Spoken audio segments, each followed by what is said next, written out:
नमस्कार, उपभोक्ता मंच में आपका स्वागत है। प्रदेश में पूर्वांचल और दक्षिणांचल विद्युत वितरण कंपनियों से संबंधित संपूर्ण क्षेत्र को निजी हाथों बेचने का सरकार का फैसला कितना वाजिब है या फिर घातक है, इस पर प्रदेश की खस्ताहाल आर्थिक हालात को सिलसिलेवार ढंग से समझने के बाद ही निष्कर्ष पर पहुंचा जा सकता है। प्रदेश के 24 करोड़ की आबादी में आधे से ज्यादा लगभग 15 करोड़ लोग प्रधानमंत्री की अन्न योजना के तहत 5 किलो प्रति व्यक्ति राशन से अपनी भूख मिटाते हैं। एक आंकड़े के मुताबिक 3 करोड़ 60 लाख लोगों के लिए राशन कार्ड मुहैया कराया गया है।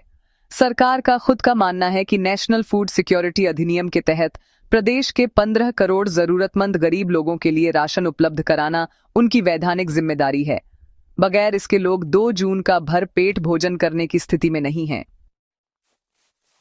छोटे और गरीब किसानों को भारत सरकार की तरफ से प्रधानमंत्री किसान सम्मान योजना के तहत साल में अलग अलग किस्तों में कुल 6,000 रुपए उनके भरण पोषण के लिए दिए जाते हैं। प्रदेश के 5 करोड़ लोगों के स्वास्थ्य के लिए आयुष्मान योजना के तहत कार्ड दिए गए हैं, यानी कुल मिलाकर प्रदेश के 15 करोड़ लोगों की स्थिति दाने दाने के लिए मोहताज है। लगभग 3 करोड़ 60 लाख परिवार मुफ्त अनाज स्वास्थ्य के लिए, आयुष्मान कार्ड किसानों के लिए वर्ष में 6,000 का सहयोग, धनराशि सहित तमाम सरकारी योजनाओं से मिलने वाले लाभ और सहयोग के बल पर ही बामुश्किल अपना जीवन यापन करने पर मजबूर हैं। ऐसे में विद्युत बिलों का बोझ उनके लिए किसी कहर से कम नहीं है। विद्युत हर व्यक्ति के लिए लाइफलाइन बन चुकी है। जिस तरह भर पेट भोजन के लिए फूड सिक्योरिटी अधिनियम बनाकर लोगों के पेट भरने की सरकार की जिम्मेदारी है, ठीक उसी तरह से लोगों के स्वास्थ्य और विकास के लिए मुफ्त घरेलू विद्युत व्यवस्था उपलब्ध कराने की जिम्मेदारी सरकार को उठानी चाहिए।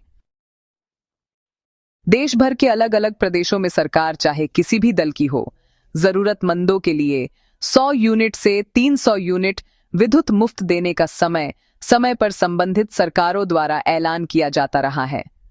फर्क बस इतना है कि लोगों की जरूरतों को राजनैतिक दलों के द्वारा चुनाव से पहले समझकर सरकार के द्वारा विद्युत में इस छूट की घोषणा की जाती है।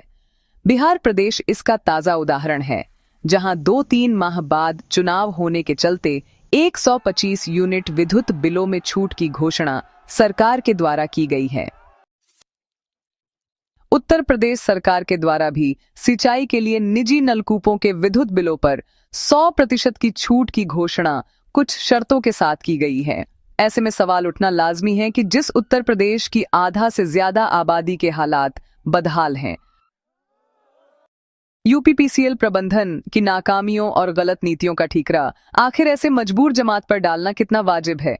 लगभग 1 लाख करोड़ से ज्यादा की संपत्ति विद्युत प्रबंधन 1 रुपये लीज पर देकर इतनी बड़ी तादाद के गरीब और कमजोर किसानों के लिए आखिर क्यों एक बड़ी समस्या थोपने के लिए आमादा है।